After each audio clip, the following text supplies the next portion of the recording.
திண்டுக்கல் மாவட்டம் நத்தம் அருகே கொசவப்பட்டி புனித உத்திரி மாதா புனித அந்தோணியார் ஆலய திருவிழாவை முன்னிட்டு ஜல்லிக்கட்டு விழா நடைபெற்று வருகிறது.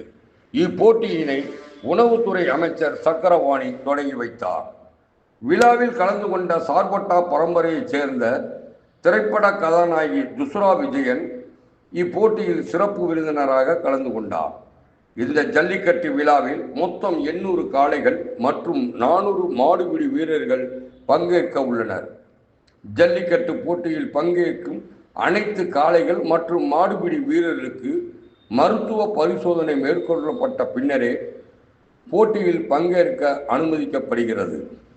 மேலும் போட்டியில் பங்கேற்கும் காளைகள் மற்றும் மாடுபிடி வீரர்களுக்கு பீரோ, கட்டில், தங்கச்செயின், LED டிவி, சைக்கிள் போன்ற உயர்ந்த பரிசுகள் வழங்கப்பட உள்ளன.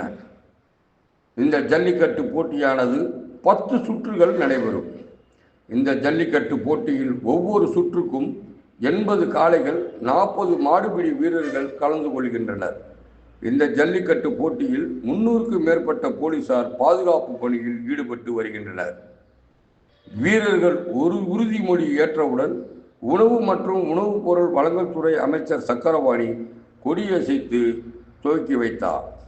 ஜல்லிக்கட்டு போட்டியை காண வருகை தந்த சார்பட்டா பரம்பரை வீரதீர சூரன் திரைப்பட கதாநாயகி ஜல்லிக்கட்டு காளைகளை தனது செல்போனில் படம் எடுத்து மகிழ்ந்தார். இவ்விழாவில் ஆயிரக்கணக்கான பார்வையாளர்கள் அமர்ந்து பார்ப்பதற்காக கேலரிகள் அமைக்கப்பட்டு பொதுமக்களுக்கு அனைத்து வசதிகளும் அந்த பகுதியைச் சேர்ந்த விழா குழுவினர் சிறப்பாக செய்து வருகின்றனர்.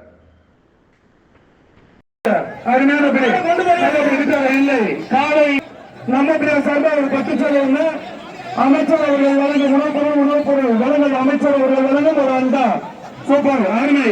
ஒரு பட்டுச்சேலை 2 பேர் கைப்படாத அருமை. ஒரு பட்டுச்சேலை உங்களுக்கு ரொம்ப பிடிச்ச பிடிக்க கூடாது. நல்லபடியே விட்டாங்க. அருமையான பிடி, அருமையான பிடி, நாடு பிடி, வீரர் வெற்றி. அமைச்சர் சக்கரபாணி ஐயா அவர்களுக்கு மனமார்ந்த நன்றியை தெரிவித்துக் கொள்கின்றோம்.